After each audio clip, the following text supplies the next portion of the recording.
Good morning, welcome to my channel. My name is David Okun. Thank you everyone who have been supporting this channel, and thank you everyone who have subscribed, sharing with family and friends, and leaving comment below, participating as part of this family. I've been over the last 11 months talking about the cost of living crisis, which is actually a global phenomenon created by poverty. Poverty in turn created for the many of the world's. The abundance of wealth in the world, in every country, and we have seen the rise in wealth. We have seen also the rise in poverty in our society created by capitalism, a system of the economy which concentrate wealth in the hand of the few, taking the wealth from the hands of the many, in the process allowing capitalism to become extreme, which is actually a powerful instrument of creating wealth, producing growth, however failing to distribute this wealth of the nations unless the public sector would intervene in every economy in the world. And this is a situation obtaining across the globe because of the product and the system of capitalism, which is global. And also under globalization, the project of harmonization, in which one aspect of the economy, including the cost of living, is a function of inequality and poverty. Under this situation, you have the incident of one thing happening in one country also happening in another one. We'll talk about India today. We have been within the capitalistic and globalized system which operates in its essential its extremity. We have actually experienced the same inequality, poverty among the many, and a failure to produce economic and financial justice for the continents and the countries of the world. We saw that in Asia, in Europe, in America, Africa. Recently, we have seen China. In Asia today, we are going to look at India. We will compare the incidents in India in terms of wealth distribution, growth, the behavior of capitalism in India.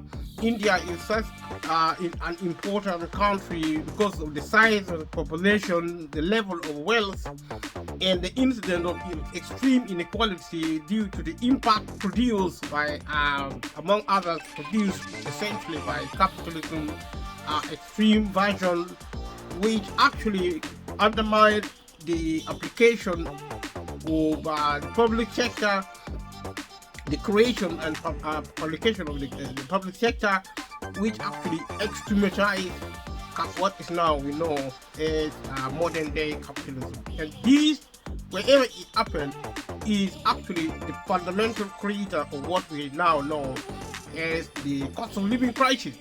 I've been talking about this. I will continue to talk about this over and again. Let us look at China. China, in terms of location, is actually at 21 degrees north and 78 degrees east. If you're interested in the country of China, this is where you find China. India. The name of the country is the Republic of India, and it has a flag like any other nation state. The state emblem, it has a motto as well, the truth alone triumphs. And if you comment below if you think truth alone triumphs for India is an excellent motto, which I think it is. National anthem, thou art the ruler of the minds of all people. That is India. the ruler of the minds of all nations. Quite distinctively interesting. And if you're singing the anthem of India, it lasts for 1 minute and 4 seconds, which is also quite interesting. So the national song, I bow to thee, mother. So the mother in our example in China being, in India being the country itself, duration 2 minutes and 26 seconds. That is the information being revealed with regard to India. Territory controlled by India shown in dark green territories. Capital of China of India is New Delhi, occurring at 28 degrees 36 feet inches and 36 feet 50 inches north, 77 degrees and 12 feet and 30 inches east. If you comment below you have been to India, and let me know your thinking. The largest city is Mumbai, the city of India, the city proper, Delhi, metropolitan area, and official language, Hindi, English, and recognized regional languages at state level, and English schedule, and eighth schedule. Native language 447 languages. Extraordinary religion 78.8%, 79.8% are actually Hinduism, 14.2% Islam, 1.7% is Sikhism, and 0.7% Buddhism, and 0.4% Jainism. 0.23% unaffiliated, and 0.6% other faiths. And if you are from India, the national of India, you are called Indian. There are also other nationals which are actually named in one way or the other. The government is actually federal parliamentary republic. The president is actually Drupadi Murmu. Drupadi Murmu is the president. The vice president is Jagdeep. The vice president is Jagdeep Dhankar. Colorful name. Prime Minister is Narendra Modi. Chief Justice is actually Dhananjaya Y. Chandrachud. Legislature is called Parliament. Upper House is Rajya Sabha. The lower house is Lok Sabha. Its independence from the United Kingdom was dominion on the 5th August 1947. It became a republic on the 26th of January 1950.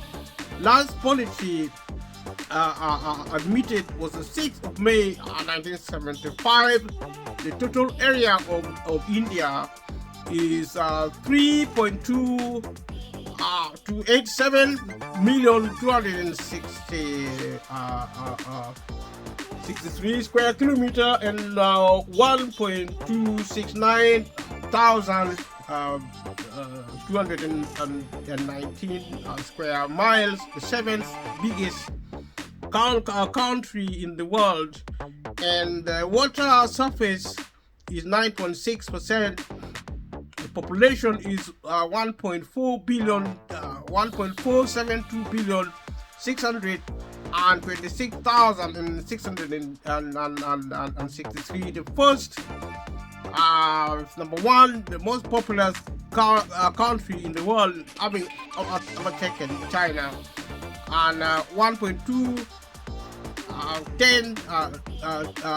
1.210 billion. 854 and 977. This is 2011 estimate. Second, it was the second in 2011. It was second to China. Now India has overtaken China. It's number one now in the world. The most populous country in the world is India.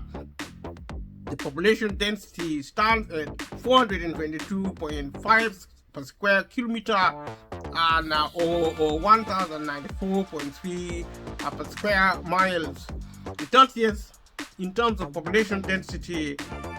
GDP PPP estimate 2023 13.119 trillion, the third in the world. India is extremely wealthy. Total per capita GDP nominal is 2023 estimate total 3.732 trillion. The fifth richest country in the world is actually richer than the United Kingdom. That is impressive. India is extremely wealthy. Per capita income is $2,612 $119 in terms of distribution. And there are other statistics like currency. India rupee, INR time zone UTC plus 0.530 IST. DST is not observed. Date format, the day, month, and year. Driving on the left, like the same with the United Kingdom and many other countries. Calling code plus 191 ISO 3166 IN India code internet TLD.IN and others. India officially the Republic of India. ISO Bharat Ganaraja is a country in South Asia. It is the 7th largest country by area, the most populous country as of June 2023, and from the time of its independence in 1947, the world's most populous democracy. Bounded by the Indian Ocean on the south, the Arabian Sea on the southwest, and the Bay of Bengal on the southeast. It shares land borders with Pakistan to the west, China, Nepal, and Bhutan to the north, and Bangladesh and Myanmar to the east. In the Indian Ocean, India is in the vicinity of Sri Lanka and the Maldives.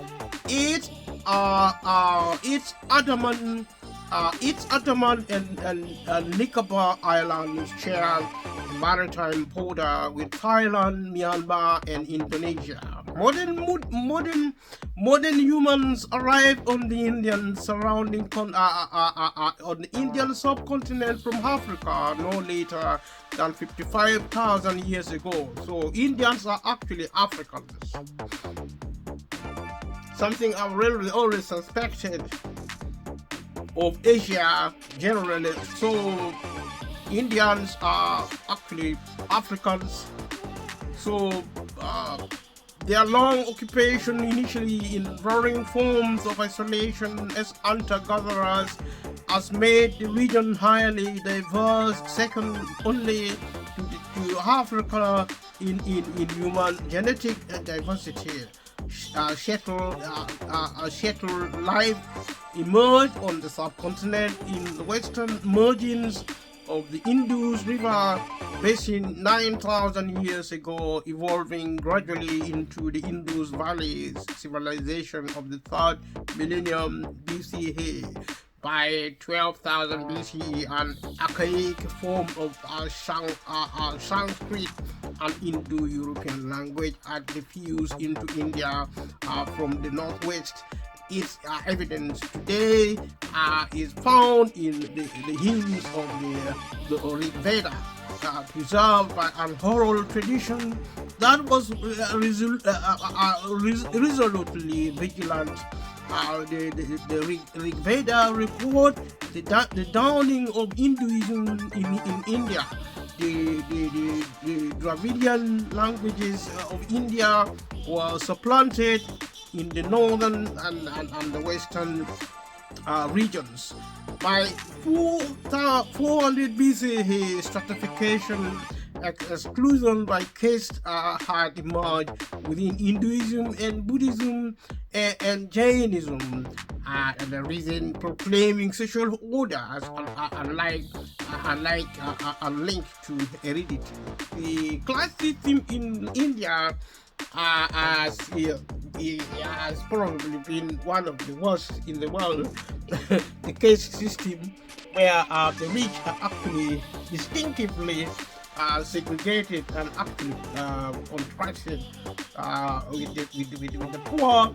So early political consolidation give rise to the loose-knit Maurya and Gupta empires based in the Ganges basin. Their collective era was suffused with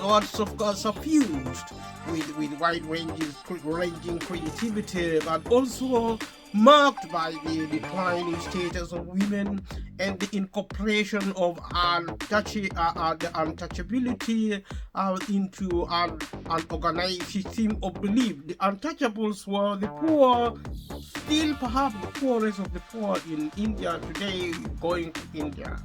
India represents some of the richest and also some of the poorest in the world, notwithstanding it now standing fifth richest on top. Early political consolidations gave rise to the loose-knit Maurya and Gupta empires based in the Ganges basin. Their collective era was suffused with wide-ranging creativity, but also marked by the declining status of women, the incorporation of untouchability into an organized system of belief. In South India, the Middle Kingdom exported Dravidian language scripts and religious cultures to the kingdoms of Southeast Asia. In the early medieval era, Christianity, Islam, Judaism, and Zoroastrianism became established on India's southern and western coasts. Muslim armies from Central Asia intermittently overran India's northern plains, eventually founding the Delhi Sultanate and drawing northern India into the cosmopolitan network of the medieval Islam. In the 15th century, the Vijayanagara Empire created a long-standing composite Hindu culture in South India. In the Punjab, Sikhism emerged, rejecting institutional religion. The Mughal Empire in 1526 ushered in 2 centuries of relative peace, leaving a legacy of luminous architecture. Gradually expanding rule of the British East India Company followed, turning India into a colonial economy, but also consolidating its sovereignty. British Crown rule began in 1858. The rights promised to Indians were granted slowly, but technological changes were introduced, modern ideas of education and the public life took root. A pioneering and influential nationalist movement emerged, which was noted for non-violent resistance and became the major factor in ending the British rule. In 1947, the British Indian Empire was partitioned into 2, majority dominion of India and the Muslim majority dominion of Pakistan, amid large-scale loss of life and unprecedented migration. So Pakistan was previously part of India. India has been a federal republic since 1950, governed through a democratic parliamentary system. It is a pluralistic, multilingual, and multi-ethnic society. India's population grew from 361 ethnic society. India is 361 million in 1951 to almost 1.4 billion in 2022. During the same time, its nominal per capita income increased from $64 annually to $2,601, and its literacy rate from 16.6% to 74%. India is one of the fastest growing economies in the world, with an immense wealth to distribute among its citizens. From being a comparatively destitute country in 1951, India has become a fast-growing major economy and a hub for information technology services with an expanding middle class. India has a space program with several planned or completed extraterrestrial missions. It is the fourth country to land a craft on the moon and the first to do so within 600 kilometers, 370 miles of the lunar South Pole. Indian movies, music, and spiritual teaching play an increasing role in global culture. India has substantially reduced its rate of poverty, though at the cost of increasing economic inequality. When I talk of inequality, like I said, and all along this process, this is caused by capitalism, an extreme form when privatization escalates to the point where it ignores any need of the public sector and public sector policy and public services being the fundamental vehicle to provide some semblance of social justice within the capitalistic economic system, which is now global. India has substantially reduced its rate of poverty, though at the cost of increasing economic inequality. India is a nuclear weapon state which ranks high in military expenditure. It has disputes over Kashmir with its neighbors, Pakistan and China, unresolved since the mid-20th century. Among the socio-economic challenges India faces, gender inequality, child malnutrition, and rising levels of air pollution. India's land is mega diverse, with 4 biodiversity hotspots. Its forest cover comprises 21.7% of its area. India's wildlife, which has traditionally been viewed with tolerance in India's culture,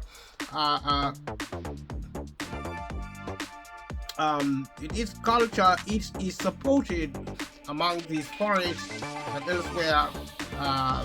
It's protected in protected habitats. So let us look at the name of India, etymology of India.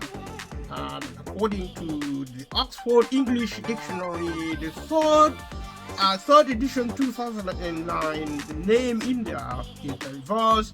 It's derived from the classical Latin India, a reference to South Asia and an uncertain region to its east. In turn, the name India derived successively from Hellenistic Greek India, ancient Greek Indus, Old Persian Indus, an eastern province of the Achaemenid Empire, and ultimately its cognate, the Sanskrit Sindhu or river, specifically the Indus River, and by implication is well settled southern basin. The ancient Greeks referred to the Indians as Indoi, which translates as the people of the Indus.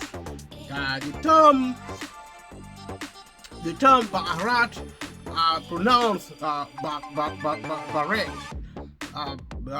mentioned in both India epic poetry and the Constitution of India, is used in its variations by many Indian languages. The modern rendering of the historical name Bharatavarsha, which applied originally to North India, Bharat gained increased currency from the mid-19th century as a native name for India. So things like the naming of a place points to its origin as well as its development, the peopling, the location, the relationship, historical relations. So Hindustan is a Middle Persian name for India that became popular by the 13th century and was used widely since the era of the Mughal Empire. The meaning of Hindustan has varied, referring to a region encompassing present-day northern India and Pakistan, or to India in its near entirety. Looking at the history of India, the history of the Republic of India, ancient India, a manuscript illustration, century 1650 of the Sanskrit epic Ramayana, composed in the storytelling fashion century 400 BCE to century 300 CE. By 55 years ago, the first modern humans, Homo sapiens, had arrived on the Indian subcontinent from Africa, where they had earlier evolved.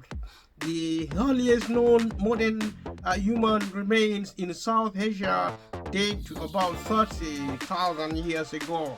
After 65,000 BCE, evidence of domestication of food, crops, and animals, construction of permanent structures, and storage of cultural surplus appeared in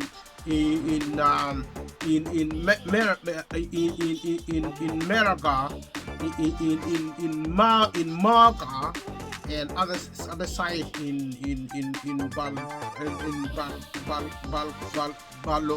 Balochistan, Pakistan.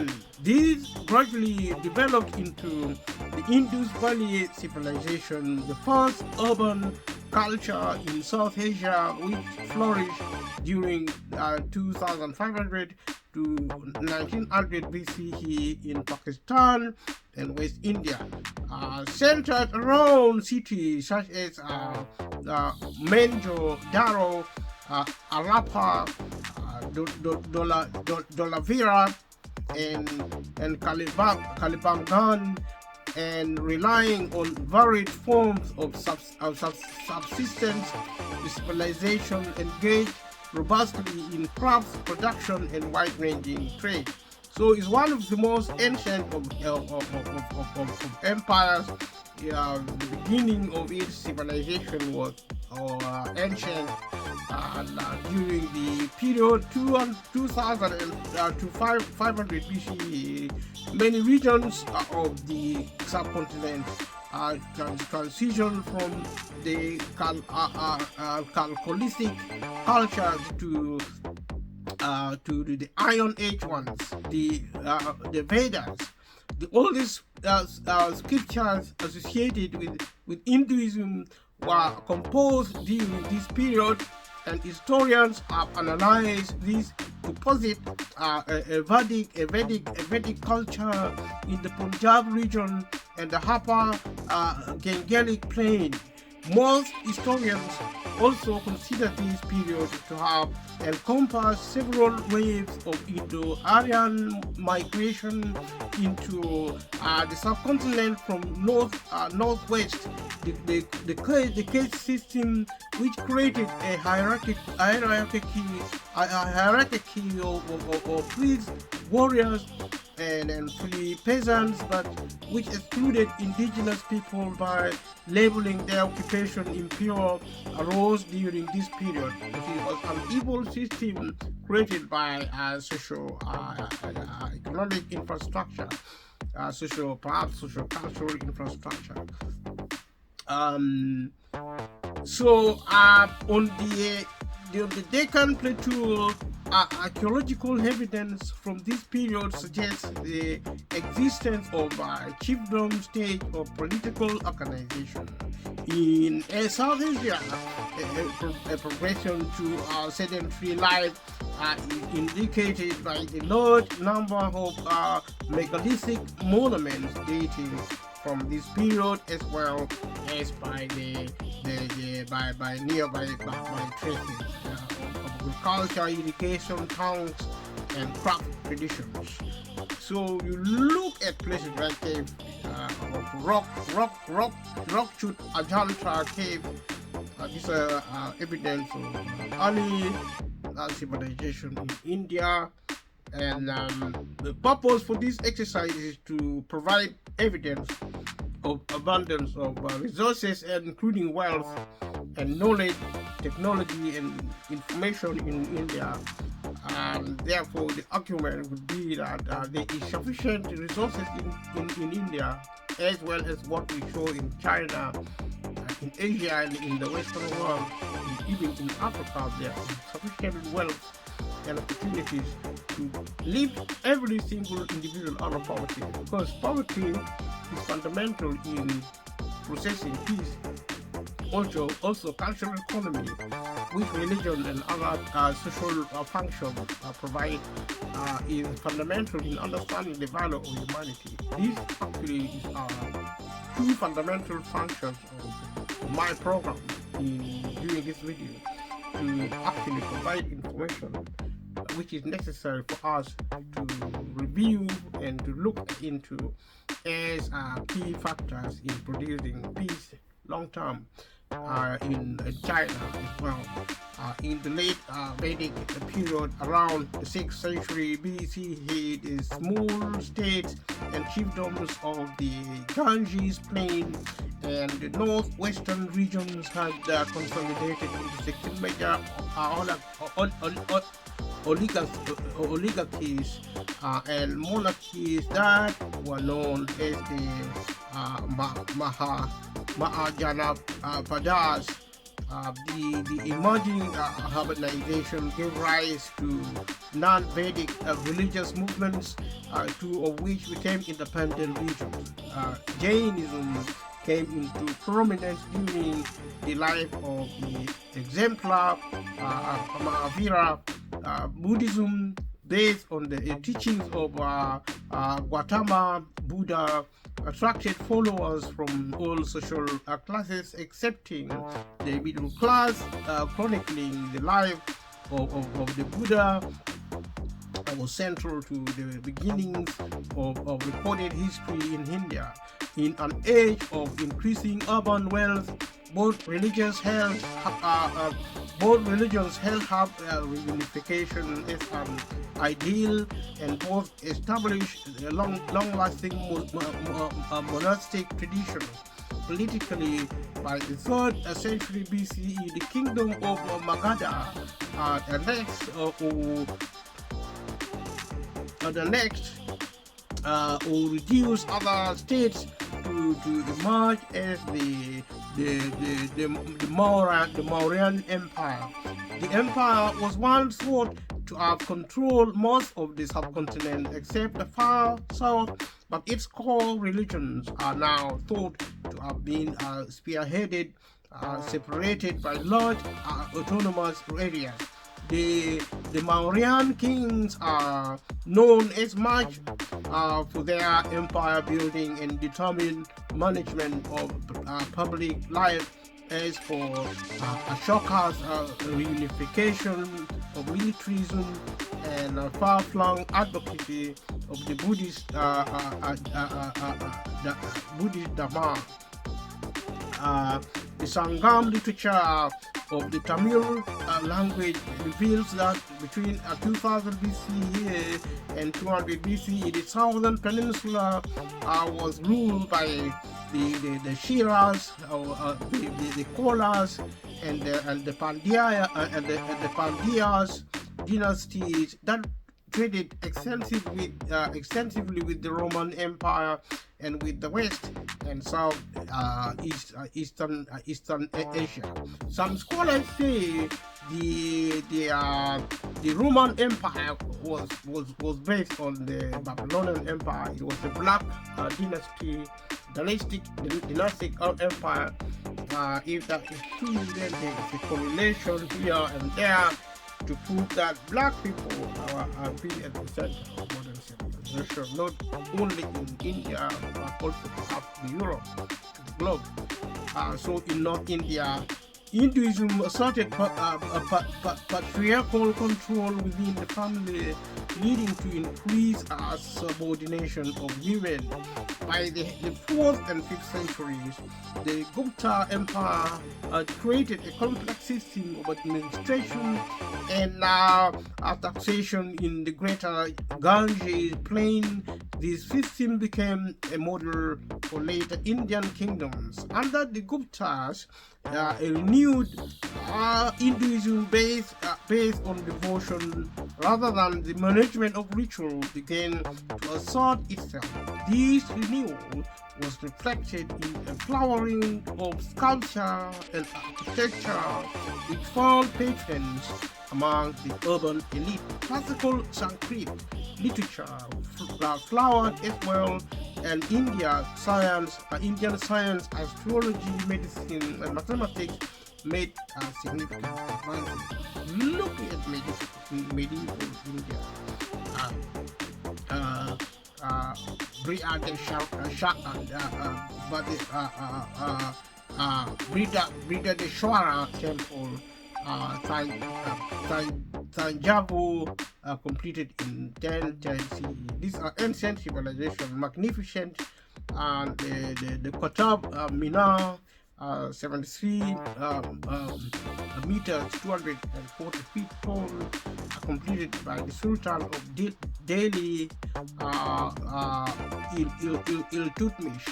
The Indian early medieval age, from 600 to 1200 CE, is defined by regional kingdoms and cultural diversity. When Harsha of Kannauj, who ruled much of the Gangetic plain from 606 to 647 CE, attempted to expand southwards. He was defeated by the Chalukya ruler of the Deccan. When his successor attempted to expand eastwards, he was defeated by the Pala king of Bengal. When the Chalukyas attempted to expand southward, they were defeated by the Pallavas from further south, who in turn were opposed by the Pandyas and the Kolas from still further south. No ruler of this period was able to create an empire and consistently control lands much beyond their core region. During this time, pastoral peoples whose land had been cleared to make way for the growing agricultural economy were accommodated within caste society, as were new non-traditional ruling classes. The caste system consequently began to show regional differences, like we saw in the other regions of Asia and also Africa and Europe. The building of modern civilization was based on war, conquest, and a lot of violence. But also, this actually catalyzed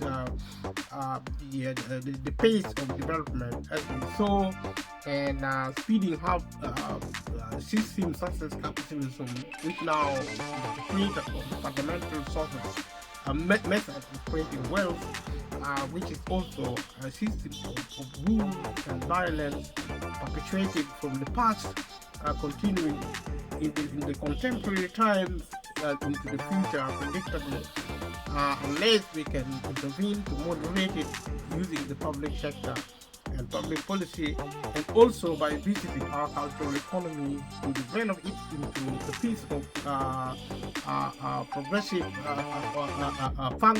factor to bring learning and knowledge of human value as a priority, thereby creating a space to produce the key ingredient for peace as we would need. So that is actually the heart of my discussing these societies, and also linking it with the community. In the 6th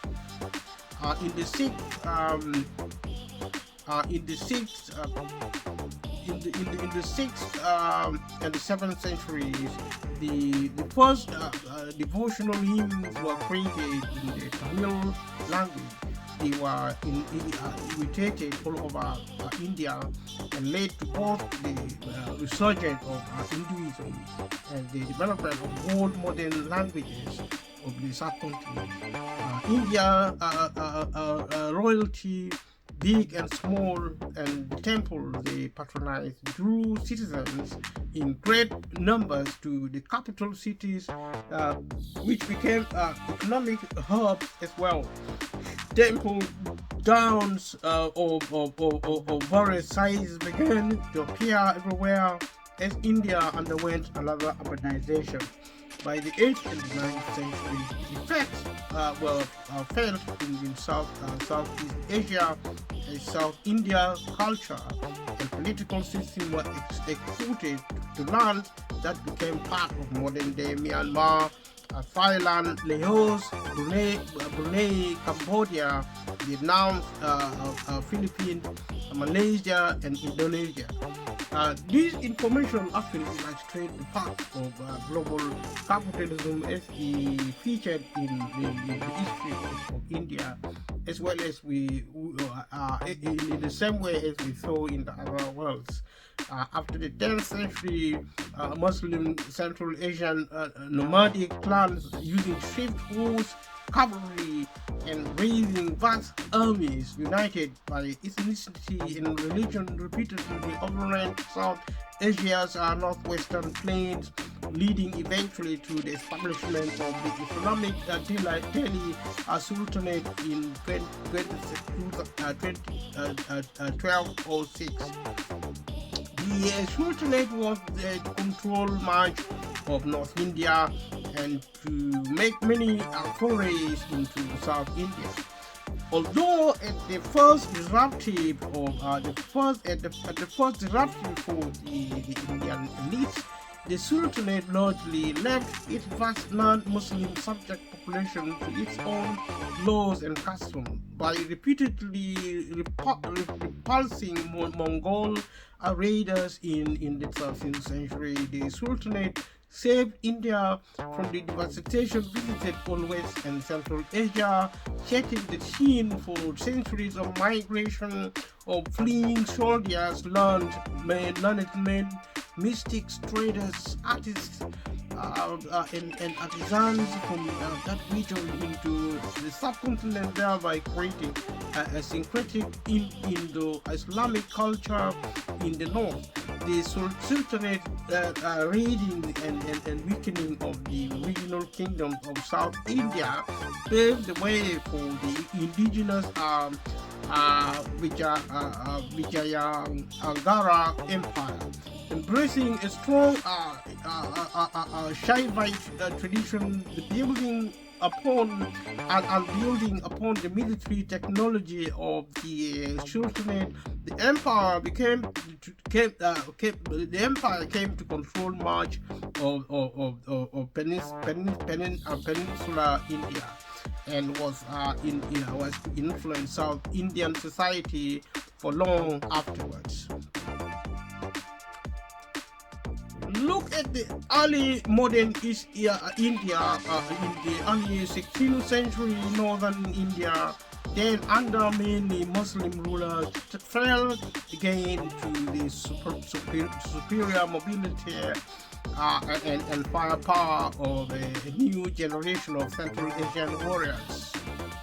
The resulting Mughal Empire did not stamp out the local societies it came to rule.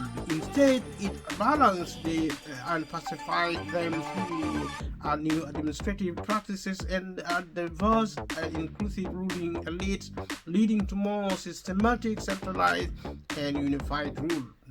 Eschewing tribal bonds and Islamic identity, especially under the Akbar, the Mughals united their far-flung realms through loyalty expressed through the Persianized culture to an emperor who are near divine status. The Mughal states economic policies deriving most revenues from agriculture and mandating that taxes be paid to the well-regulated state currency, whose peasants and artisans will enter larger markets. So capitalism was already in play in India, the genesis of time in terms of progress, in terms of development. So the relative peace maintained by the empire during much of the 17th century was a factor in India's economic expansion, resulting in greater patronage and painting, literary forms, textiles, and architecture. New coherent social group in northern and western India, such as the Marathas, the Rajputs, and the Sikhs, gained military and governing ambitions during Mongol rule within, which through collaboration or adversity gave them both recognition and military experience. Expanding commerce during the Mughal rule gave rise to new Indian commercial and political elites along the coast of southern and eastern India. As the empire disintegrated, many amongst these elites were able to seek and control their own affairs. Looking at India, we're looking at its wealth, its forms, periods of history and modern times, the building of the empire of India, and also the creating of modern society with wealth under capitalism, and also setting this in context with the cost of living, which is caused by extreme form of capitalism, which is also occurring in India, even at a stronger and a more potent context. Therefore, you could argue that the incidence of poverty in India, as well as anywhere else in the world, is a matter which can be resolved by strengthening the public sector and policy, and also the public service concomitantly combining to reduce extreme capitalism, thereby providing more for the many to access more wealth, get them out of poverty, to eradicate the incidents such as occurring now with the cost of living crisis. This is the kind of analysis provided while reviewing material across the globe, and to also confirm that capitalism is now globalized. It was globalized, has now expanded to fuller strength, and we are in the concluding stages of globalization. Therefore, if we don't do anything now to get the majority of the population out of poverty with technology and also the strengthening of capitalism, the market economic system, we are going to end up with a society with more growth, inequality, and incidents such as population crisis will be day-to-day occurrence.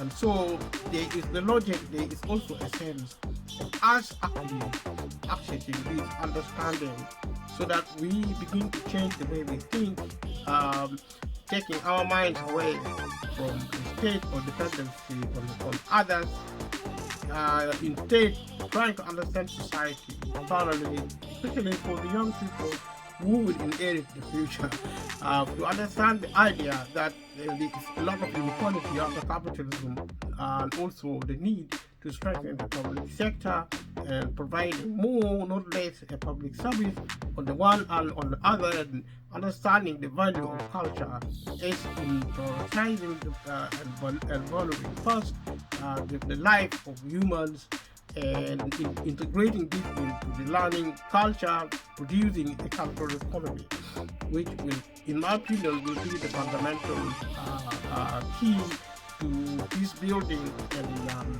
and societal management. Let us go back to looking at India. We're going to close this episode, this section in a minute.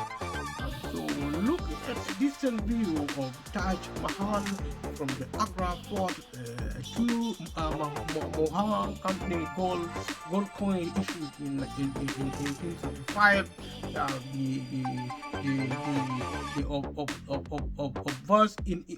The obverse inscribed William IV King. So we remember that during this period, Great Britain was ruling China as an empire by the early 18th century, with the lines between commercial and political dominance being increasingly blurred. A number of European trading companies, including the English East India Company, had established coastal outposts. The India East Company's control of the sea, greater resources, and more advanced military training and technology led it to increasingly assert its military strength and caused it to become attractive to a portion of the Indian elite. These factors were crucial in allowing the company to gain control over the Bengal region by 1765 and sidelined the other European companies. So this is actually the key in building capitalism as a base in India during the British colonial incidents.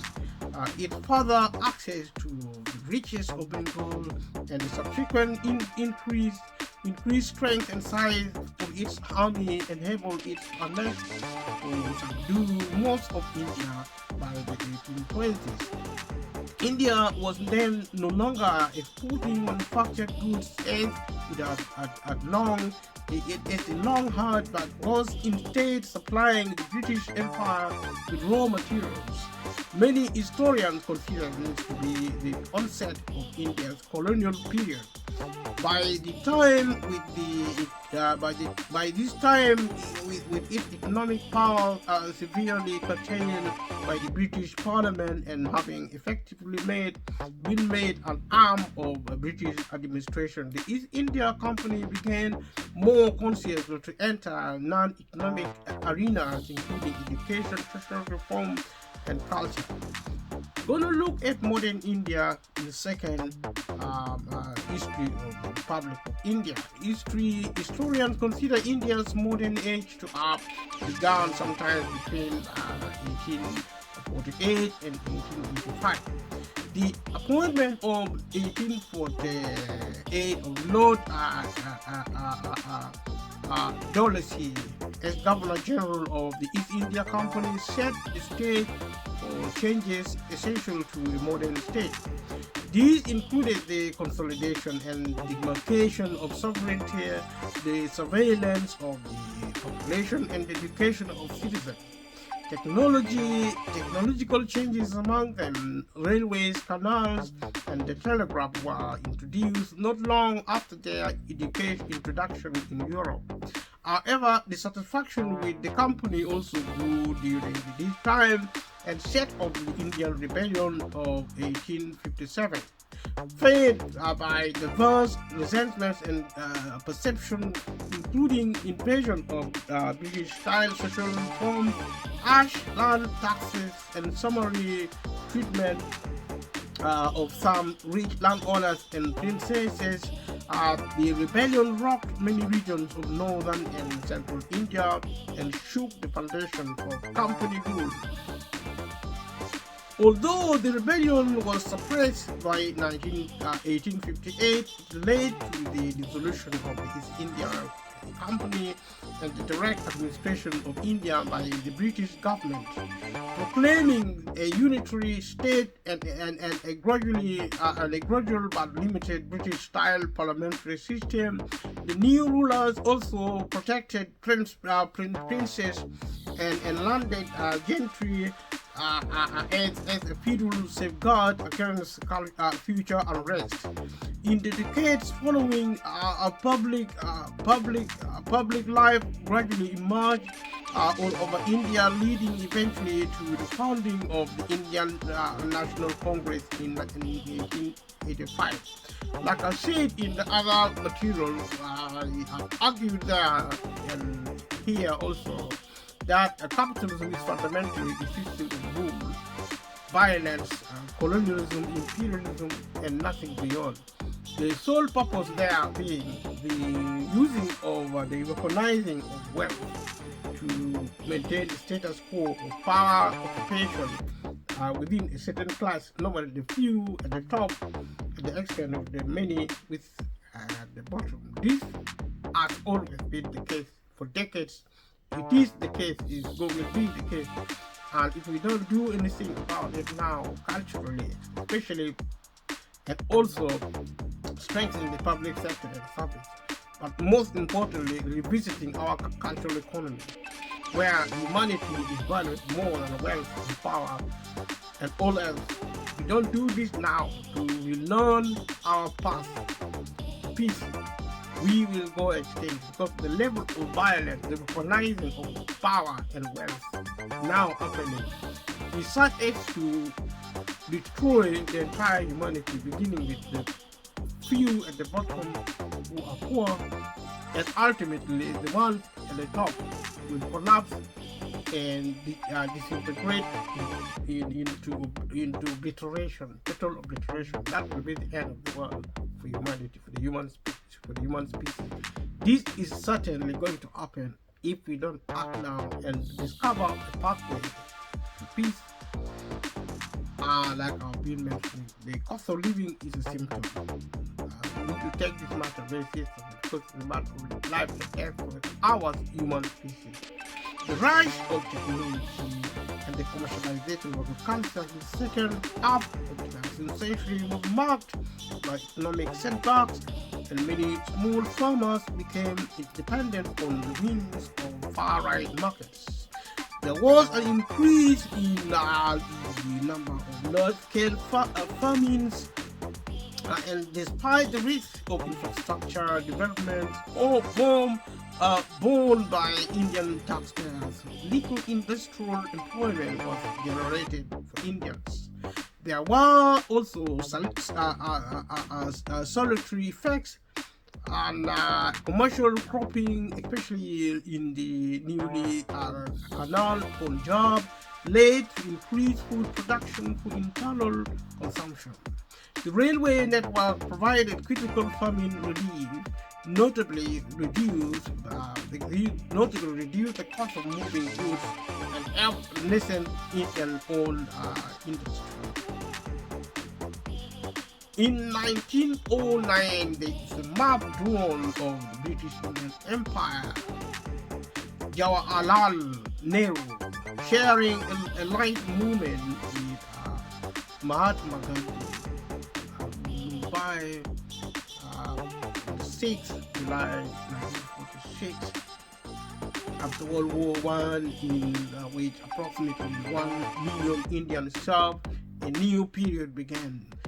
was marked by British reforms, but also repressive legislation, by more strident Indian calls for self-rule, and by the beginning of non-violent movement of non-cooperation, of which Mahatma Gandhi would become the leader and the enduring symbol.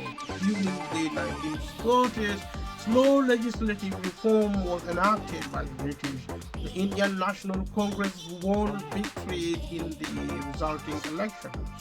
The next decade was beset with crises. Indian participation in World War II, the Congress' final push for non-cooperation, and an upsurge of Muslim nationalism.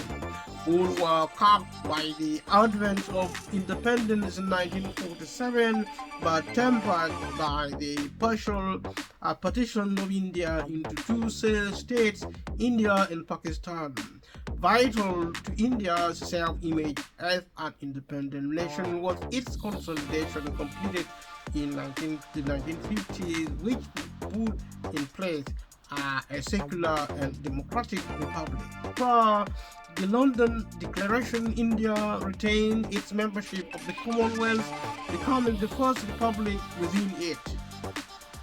Economic liberalization, which began in the 1980s, and the collaboration of the Soviet Union for technical know-how has created a large urban middle class, transformed India into one of the world's fastest growing economies, and increased its geopolitical clout.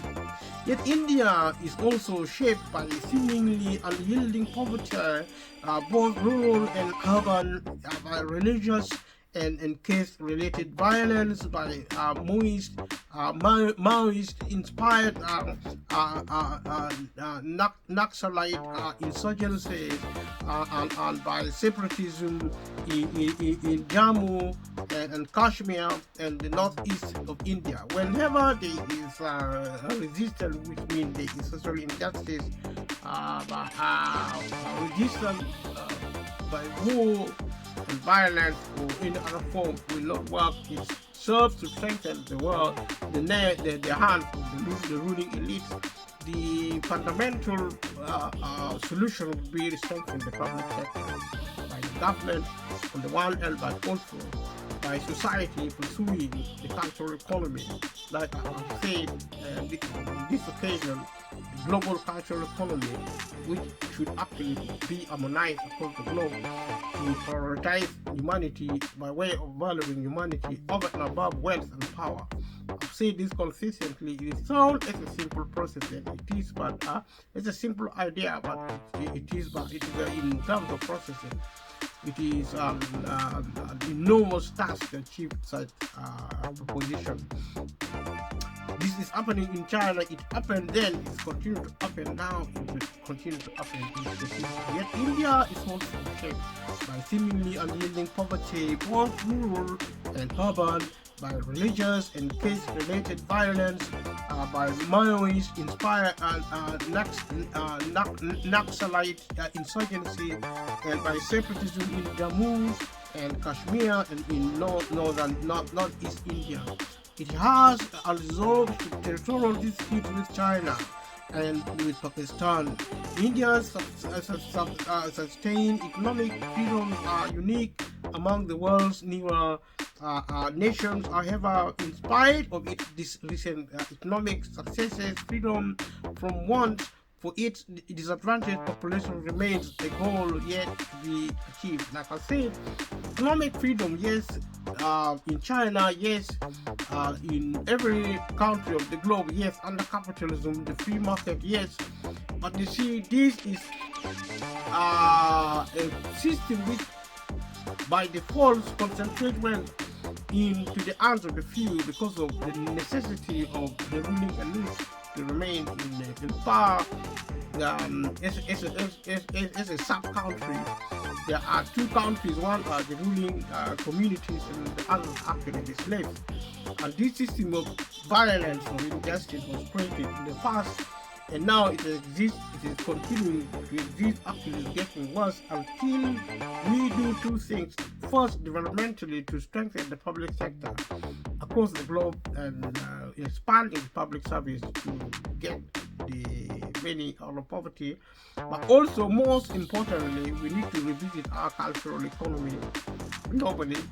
This is the global cultural economy, to start relearning our ways into in the path of peace by putting humanity first as a priority, valuing humanity first as a priority over and above power and wealth and everything else. I've been saying this, I'll continue saying it over and again. Leave a comment below if you have watched us this far. Thank you so much for watching us, and let's look at the last chapter of this section. So China has resolved territorial dispute with China. India rather has resolved territorial dispute with China, and with Pakistan.